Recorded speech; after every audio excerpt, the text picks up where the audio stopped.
Hello everyone, good morning. Today we are going to do second part of class 10 science chapter number 8, the importance of variation. The importance of variation in organism is introduced during reproduction is that it helps the species of various organisms to survive and flourish even in adverse environment. Here it is given population of organism fill well defined places or niches in the ecosystem using their ability to reproduce. What does this mean? This means that population of organism will well defined places or niches, and niches means is a match of a species to a specific environmental condition using their ability to produce.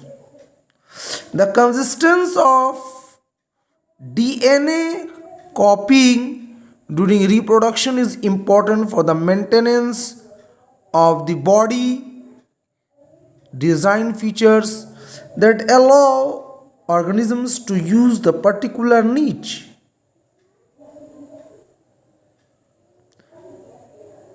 See here, it has been told to us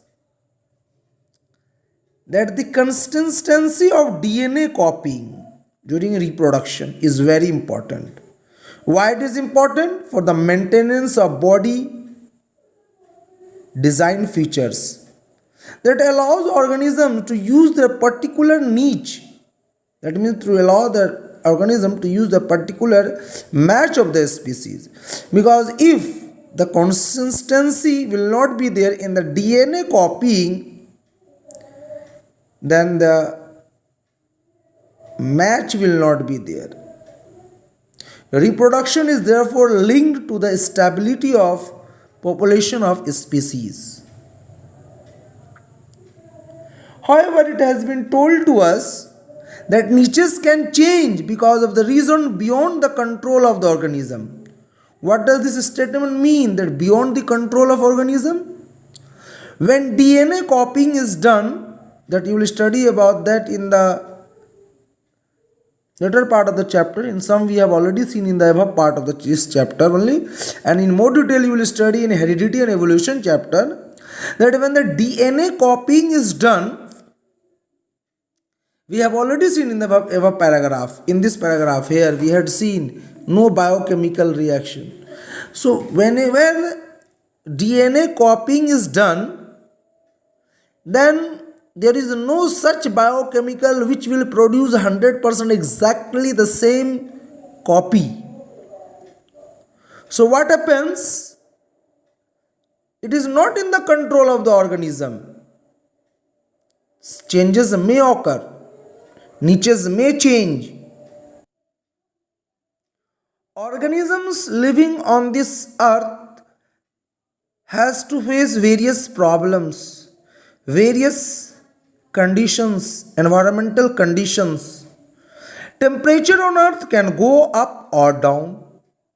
Water levels can vary. There could be meteorite hits. To think a few example, a population reproducing organism were suited to a particular niche, and if the niche were drastically altered, the population could be wiped out. Let us take the example in this way.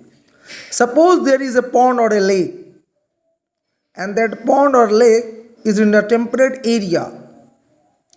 That means there it is neither too hot nor too cold. And if there is a population of bacteria living in that temperate water, and if the water temperature in that temperate water were to be increased by global warming, what would happen? Most of the bacteria would die. But the few variant resistant to heat would survive and grow further. That means I mean to say that, or what the author means to say here, that Suppose there were some bacteria which had the capacity to withstand the high temperature.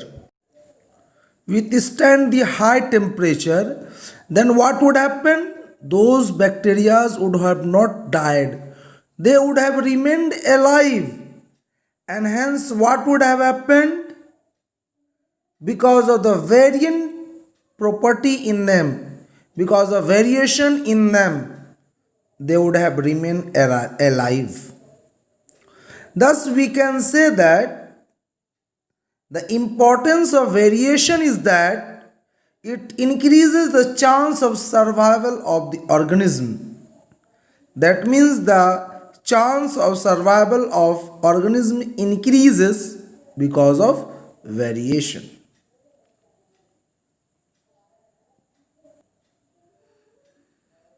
Now we come to next page of this chapter, modes of reproduction used by single organisms.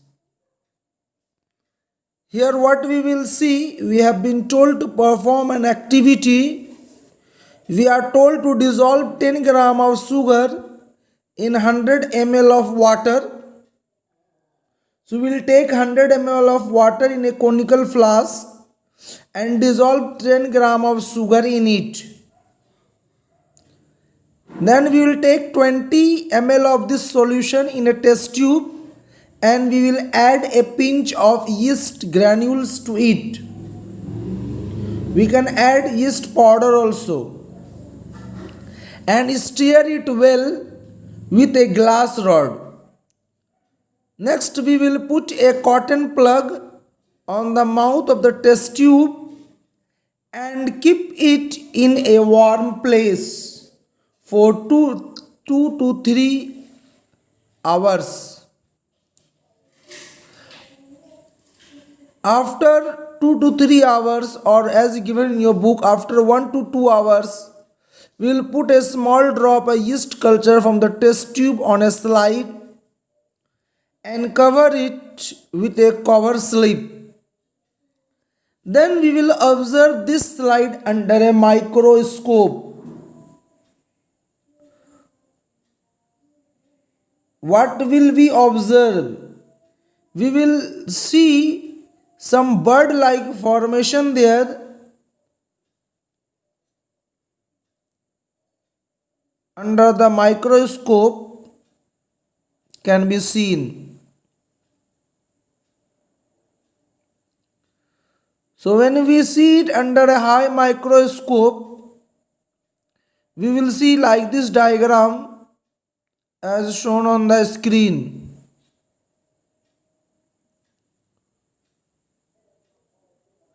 Next, activity number 8.2. Again we are told here to wet a slice of bread and keep it in a cool, moist, dark place. Then we are told to observe the surface of the slice with a magnifying glass.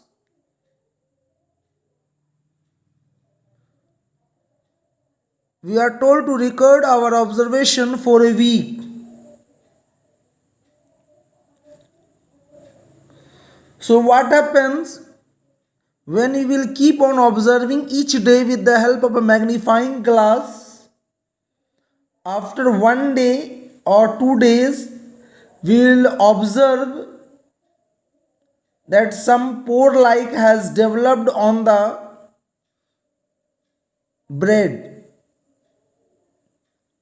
We will see something greenish color growing. That is actually bread mold or rhizobus fungus. Now we are told in the next paragraph, in this part, compare and contrast the ways in which yeast grows in the first case and how mold grows in the second. So in the first one, in this activity we saw there was a formation of yeast. The yeast increased in number by growing a bird-like structure on its parent's body, and that method we call it budding. We will study later in this part of this chapter. And in the second one, activity 8.2, what we saw, the bread mold one. Here they have grown and increased in number by the process of spore formation. Actually, it was one such airborne spore which grew on the moist slice of bread kept aside for a few days. But that spore burst and it produced so many spores further and then increased its number. And this process we call it as spore formation. Let us now come to the next part, that we are told here that single celled organisms, unicellular organisms, lower organisms, they reproduce by various methods, and those different methods we are going to study in this part. First one, we have fission. Fission is of two types, binary fission and multiple fission.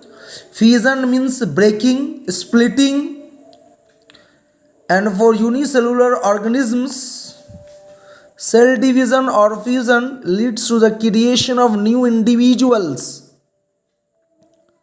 That means what we say, in fission, one organism breaks into two or more than two. If the organism breaks into two cells, two new individuals, two new cells, we call this method as binary fission. And if it breaks in more than two, we call it as multiple fission. So what will you say the definition of binary fission, or how will you define binary fission? So binary fission can be defined in this way, that binary fission is a asexual method of reproduction of unicellular organisms in which the organism produces two new individuals. Many bacteria and protozoa simply split into two equal halves during cell division. In the organism, you can see here, such as the case of amoeba,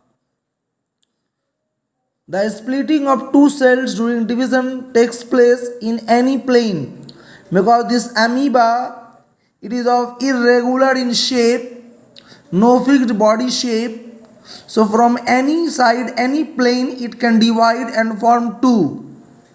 For example, we will see here one method is that first the nucleus divides. First the nucleus elongates, here you can see here how it is elongating. Then a kink in the middle, some constriction takes place, and then the nucleus divides and both the nuclei go in different direction, and after that the body also divides and two daughter cells, two new individuals are formed. In this activity 8.3, we are told to observe a permanent slide of amoeba under a microscope. Next, we have some unicellular organisms show somewhat more organization of their bodies, such as in the leishmania, which cause kala jar, which have a whip-like structure at end of the cell. In such organism, binary fission occurs in a definite orientation to these structures.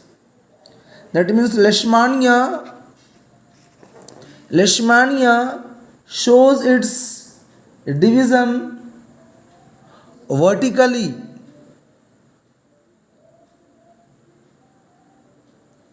Other single-celled organisms such as malarial parasite Plasmodium divide into many daughter cells and that is by multiple fission.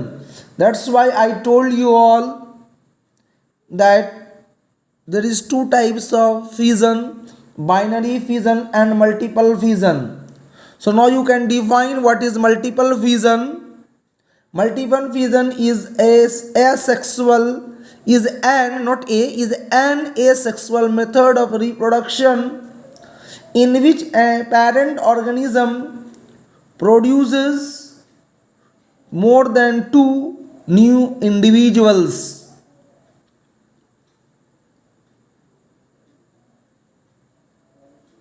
Yeast, on the other hand, can put out small buds that separate and grow further. That means the diagram they are telling us to remember and recognize that yeast can put out some small buds, as we saw here in this activity. The diagram, again you can see here, this diagram I have already shown you all.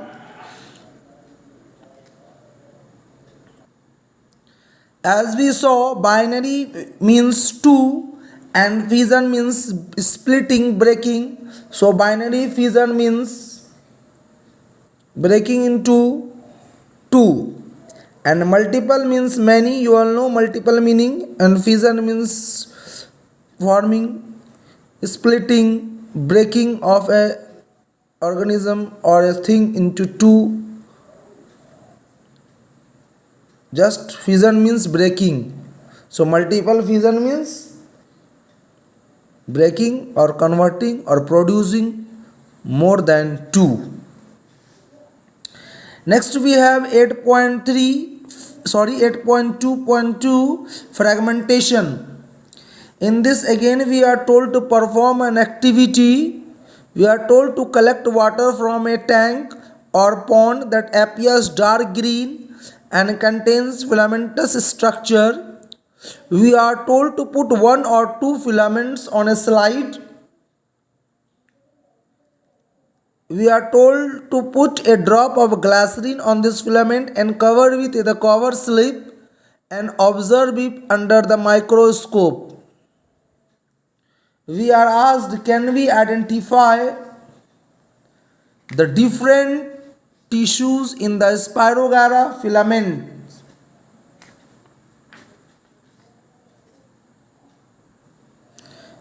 Yes, we will be able to observe. Now let us see the definition of fragmentation. What is fragmentation? So fragmentation, the breaking of a body of a simple multicellular organism into two or more pieces on maturing, and each of which grows to form a new complete organism, is called fragmentation. Let us try to understand that some of the multicellular organisms have a relatively simple body organization, and they can break up easily into smaller pieces. Simple reproductive methods can work there. Spirogyra, for example, simply breaks up into smaller pieces upon maturation, and these pieces on a fragment grows into a new individual. That means they are doing reproduction by the method of fragmentation. But this method cannot be applied or used by all multicellular organisms. They cannot simply divide cell by cell. Why they cannot divide cell by cell? Because many multicellular organisms are not simply a random collection of cells. Specialized cells are there, and they are organized to form tissues. Tissues are organized to form organs, and these organs together form the body of definite position in the body. These organs have got some importance in the body of that particular organism. Now if suppose cell by cell division will take place, what will happen? Let us take the example of our eye only. Suppose some multicellular organism has got eye. and cell by cell division take place. In our eye there are so many parts. Let me take any two parts. Suppose we have retina and we have the cornea or the ciliary muscle or any organ, sorry, any other part of the eye. So retina forms the image. On the retina, image is formed. Now if cell division occurs, cell by cell division occurs, and what happens? Some part of the retina goes to one body and other goes to the other body, other individual. And you know retina is made up of rods and cones cells. Suppose rods goes and cells cones doesn't go, then how will that functioning occur of the eye retina? Can the complete functioning of the retina occur? No. Therefore, cell by cell division cannot take place in multicellular organisms, highly organized organisms. Therefore, it has been said here, carefully organized cell by cell division would be impractical. Multicellular organisms therefore need to use more complex ways of reproduction. A basic strategy used in multicellular organisms is that different cell types perform different specialized functions, and following this general function, reproduction in such organism is also the function of the specific cell type. Now the question is, what is the difference between fission and fragmentation? So the difference between fission and fragmentation is that fission takes place in unicellular organisms and fragmentation takes place in multicellular organisms. Now we have the next part, regeneration, the next method. Regeneration is also a method of asexual reproduction. What is the definition of regeneration? What does regeneration mean? Regenerate means to grow once again, to develop once again, to generate again. So the process of getting back a full organism from its body part is called regeneration. The simple animals like Hydra and Planaria show regeneration. See here it has been given, the ability to give rise to new individual organisms from their body parts is called regeneration. That means if the individual is somehow cut or broken up into many pieces, many of these pieces grow into separate individuals. For example, I already told you, simple animals like Hydra and Planaria can be cut into any number of pieces and each piece grows into a complete organism. This is known as regeneration. Here diagram has been given to us. See here. What is happening here? This Planaria's body has been divided into three different parts. Suppose let me tell this one the head part, this one the tail part, and then the stomach part and middle part. Now see here in this diagram, from the head part, rest of the part grew up. From the middle part, the head part grew up and the tail part grew up. And in this one, from the tail part, the head part and the stomach part, the middle part grew up. And finally it turned into a complete organism.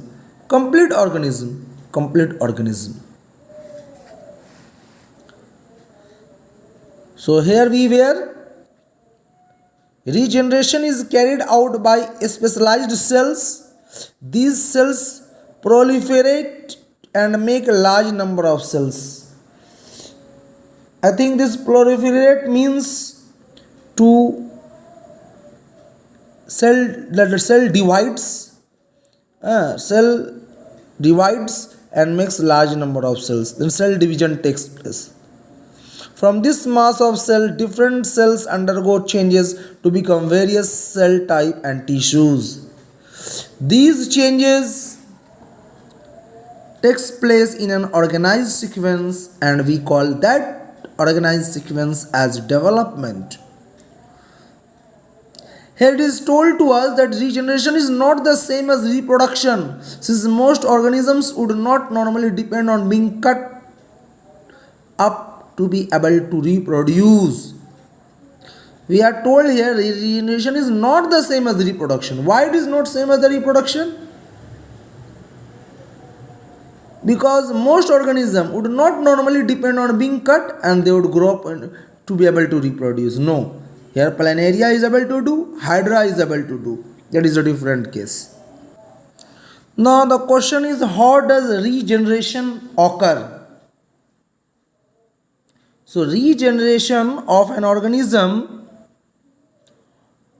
occurs from its cut body part by the process of growth and development. See, I am trying to explain you all. Please try to understand. The cells of the cut part of the organism divide rapidly to make a ball of cells. Here it was told, no?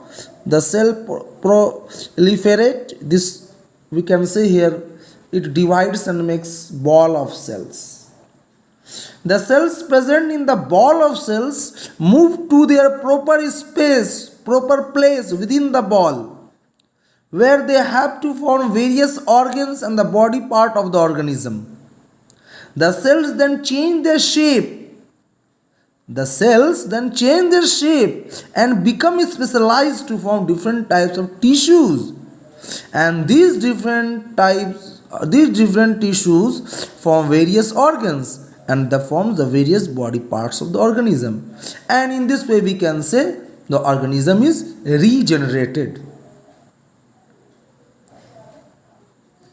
Now let us try to understand that can regeneration be used in multicellular organism? So answer is no. And now why? We can understand it from this example. For example, a dog is a multicellular organism which cannot be regenerated from its cut body parts. Suppose say a tail. We have seen here that from the tail also a new organism developed. It developed and grew up into a new individual. So if we take the tail of a dog, then the cells present in the cut tail of a dog cannot produce dog's organ like heart, brain, lung, stomach, intestine and limbs, etc. needed for making of a complete dog. The complex multicellular organism dog need more complex ways of reproduction.